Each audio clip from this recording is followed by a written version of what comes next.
Today I would like to talk to you about a common occurrence, something I called a mixed phone kick or a hybrid phone kick.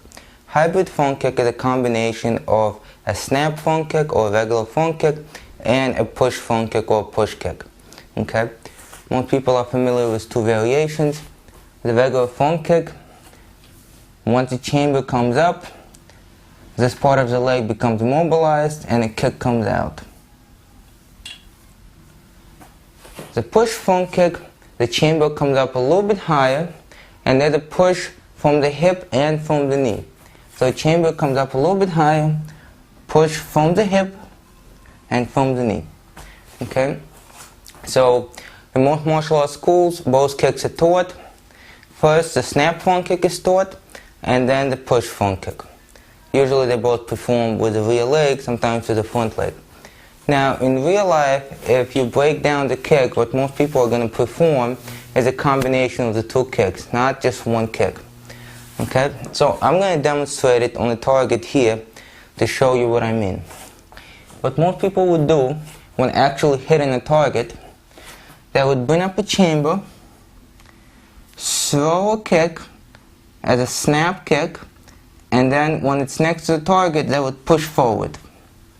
Okay? So it begins as a snap phone kick, and then a few inches close to the target or actually touching the target, it pushes in as a push kick. Okay? Now, one more time. Up, forward. Now, from here you're going to see that the hip is going to extend because the knee is going to drop down. From here to here, it's only extension of the knee. But from here and forward, it's also extension of the hip. Okay, now why does this happen?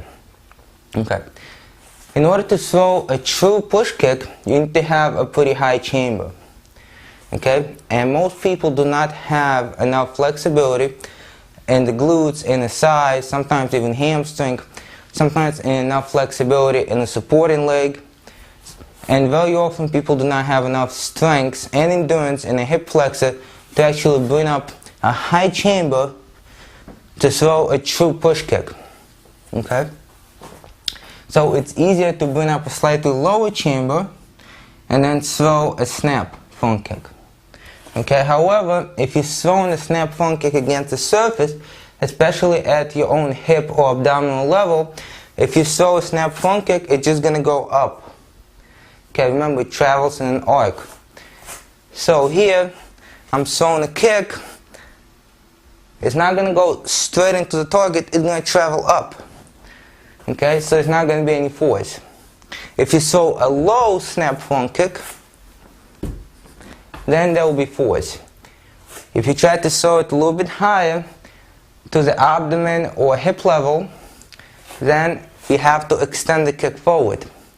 Now, once again, it's very difficult to bring up a high chamber and then push. So most people bring up a little bit lower chamber, extend, and then push forward. Okay? So, through the target, I have paper here, it looks like this.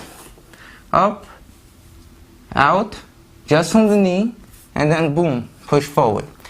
So it's really about half a foot or so over the push. Okay? Now, is this good, bad, different? Well, it's a useful adaptation. Okay? It's a useful adaptation to the movement. You do not have to lift a high chamber at the same time. You get the power of the push kick, and once the kick pushes, the hip flexor no longer has to stabilize, because the hip flexor will have to stabilize a pretty high kick. Right? The hip flexor no longer has to stabilize. That's one.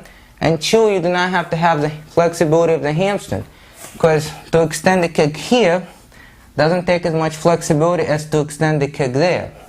Okay? So less flexibility is required, less hip flexor strength is required.